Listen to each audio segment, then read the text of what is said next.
বিজেপিয়ে কৰক বা কংগ্ৰেছেই কৰক বা অন্য দলেই কৰক, চৰকাৰ যিয়ে গঠন কৰে কৰক, তাত আমাৰ ক'বলগীয়া নাই। কিন্তু আমি যিমান দিন থাকোঁ এই প্ৰশ্নবোৰ কৰিয়ে থাকিম। এয়া ডিকে বিভেক্টৰ স্পষ্ট কথা। আমাৰ প্ৰশ্ন হ'ল, সাধাৰণ জনতাক কঙা কৰি পেলোৱা মূল্যবৃদ্ধি কোনে কেনেকৈ নিয়ন্ত্ৰণ কৰিব? আমি এই প্ৰশ্ন সুধিয়েই থাকিম। কোনে কেনেকৈ কিদৰে বাংলাদেশী বহিষ্কাৰ কৰিব? কোনে কিদৰে সকলো ফালৰ পৰা অসমক সুৰক্ষিত কৰিব পাৰিব? কাৰণ বিজেপি চৰকাৰখনে সল্লমেৰ কথা কৈয়ে শাসন দখল কৰিছিল অসমত, অথচ বিদেশী কেইটা খেদিলে তাৰ কোনো হিচাপ নাই। আমি সুধিয়েই থাকিম। এই যে হিন্দু মুছলমান কৰি থকা হৈছে, এই যে উচ্ছেদ কৰা হৈছে, উচ্ছেদিত মিয়াসকলক ক'ৰ পৰা ক'লৈ পঠোৱা হ'ল তাৰ উত্তৰ আমাক লাগিব। এই কথাবোৰ আমি সুধিয়েই থাকিম।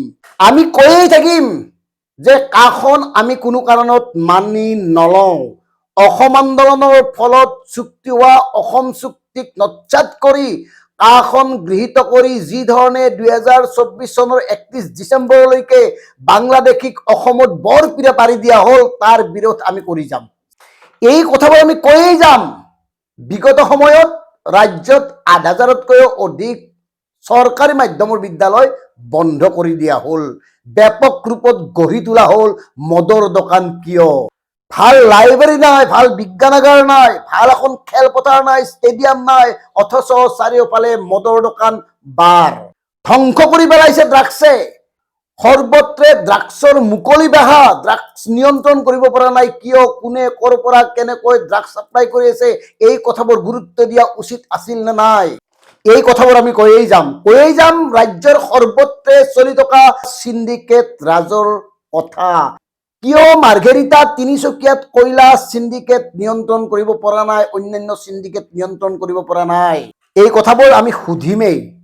এই কথাবোৰ সোধাত আমাক কোনেও বাধা দিব নোৱাৰে। গণতান্ত্ৰিকভাৱে গণতন্ত্ৰৰ পক্ষত থাকি সাধাৰণ জনতাৰ এই কথাবোৰ সুধিমেই।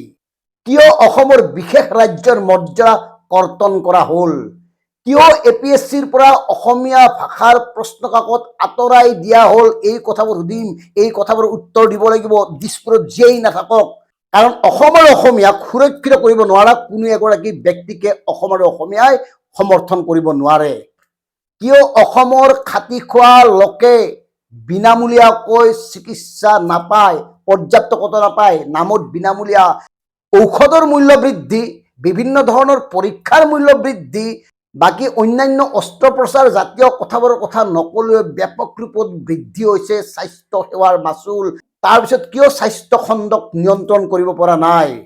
কোন আহিব কোন নাহে তাত আমাৰ ক'বলগীয়া নাই। কিন্তু আমি বিচাৰোঁ অসম আৰু অসমীয়াৰ হৈ মাত মতা মানুহক বিধানসভাত আমি চাব খোজোঁ। অসম আৰু অসমীয়াৰ সুৰক্ষিত ভৱিষ্যতৰ কাৰণে, অসমীয়া জাতিসত্তাক সুৰক্ষিত কৰাৰ বাবে সমৰ্পণ কৰিব পৰা মানুহ আমি বিধানসভাত বিচাৰোঁ। ফুংফাং কথা কৈ, চালে বেৰে কথা কিছুমান কৈ বিধানসভাৰ মূল্যৱান সময় নষ্ট কৰা প্ৰতিনিধি আমাক নালাগে। একদম স্পষ্ট কথা। 5 বছৰৰ কাৰণে চৰকাৰ গঠন কৰিব। 5 বছৰৰ পিছত আকৌ কোনোবা মন্ত্ৰীৰ 500 গুণ সম্পত্তি বৃদ্ধি হ'ব, আকৌ কোনোবা মন্ত্ৰী বিধায়কৰ পত্নী উদ্যোগপতি হ'ব, কোটি কোটি টকা ইনকাম কৰিব, আৰু সাধাৰণ মানুহ এনেকে থাকিব লাগিব নেকি? প্ৰতিদিনেই সাধাৰণ মানুহে কেৱল প্ৰাপ্যৰ কাৰণে চিঞৰি থাকিব লাগিব নেকি? কিমান দিনলৈ সাধাৰণ মানুহে চৰকাৰৰ সন্মুখত হাত পাতি থাকিব? দিয়ক 1250 টকা দিয়ক। কিয় অসমৰ মাটিত অসমীয়াৰ অধিকাৰ নাথাকিব? কিয় অসমৰ মাটি অসমীয়াৰ কামত ব্যৱহাৰ নকৰি বহিৰাগতক উদ্যোগ প্ৰতিষ্ঠাৰ কাৰণে গতাব? চৰকাৰে কোটি কোটি টকা ঋণ লৈ হিতাধিকাৰী নিৰ্মাণ কৰিব, হিতাধিকাৰী সৃষ্টি কৰিব, অথচ এটা উদ্যোগ প্ৰতিষ্ঠা কৰাৰ কাৰণে তেওঁলোকৰ টকা নাই। চৰকাৰী উদ্যোগসমূহৰ অৱস্থাত তথৈবচ, চৰকাৰী নিগম নিকায়ৰ অৱস্থাত তথৈবচ। কিয় চৰকাৰে শহ কোটি টকা ঋণ লোৱাৰ বিপৰীতে অসমত চৰকাৰীভাৱে উদ্যোগ প্ৰতিষ্ঠা কৰিব পৰা নাই, অথচ বহিৰাগতৰ হাতত উদ্যোগৰ নামতে তুলি দিছে খিলঞ্জীয়াৰ মাটি? গতিকে DKB ফেক্টৰ প্ৰিয় দৰ্শক, আমাৰ চিন্তা স্পষ্ট, লক্ষ্য স্পষ্ট, উদ্দেশ্য স্পষ্ট। যিয়েই চৰকাৰ গঠন নকৰক কিয় তাত আমাৰ বৰ বিশেষ ক'বলগীয়া নাই। তেওঁ গৌৰৱ গগৈও হ'ব পাৰে, তেওঁ হিমন্ত বিশ্ব শৰ্মা ডাঙৰীয়াও হ'ব পাৰে, তেওঁ সৰ্বানন্দ সোণোৱাল হ'বও পাৰে বা তেওঁ অন্য কোনোবাও হ'ব পাৰে, কিন্তু তেওঁলোকে কৰা প্ৰতিটো জনবিৰোধী কাম কাজৰ তীব্ৰ প্ৰতিবাদ আমি কৰি যাম, তীক্ষ্ণ সমালোচনা কৰিয়েই যাম।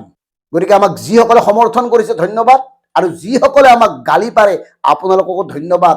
আপোনালোকেও এদিন বুজিব, শাসনত যিয়েই নাথাকক তেওঁলোকৰ লক্ষ্য কেৱল ক্ষমতা, তেওঁলোকৰ লক্ষ্য কেৱল সবে বাবে নামে বেনামে নিজৰ নামত সম্পত্তি কৰি তোলা, তাত বেলেগ একো ধান্দা তেওঁলোকৰ নাই। আৰু এই নিৰ্মম বাস্তৱটো যেতিয়া আপোনালোকে বুজিব, সিদিনাখন আপোনালোকে আমাক ডিকেবি ফেক্টক সমৰ্থন কৰিবলৈ বাধ্য হ'ব, আৰু আশা কৰিম সেই দিন সোনকালে আহিব। এইকাৰণে কৈছোঁ, সূৰ্যক ডাৱৰে ঢাকি ৰাখিব নোৱাৰে। ধন্যবাদ। জয় অসম।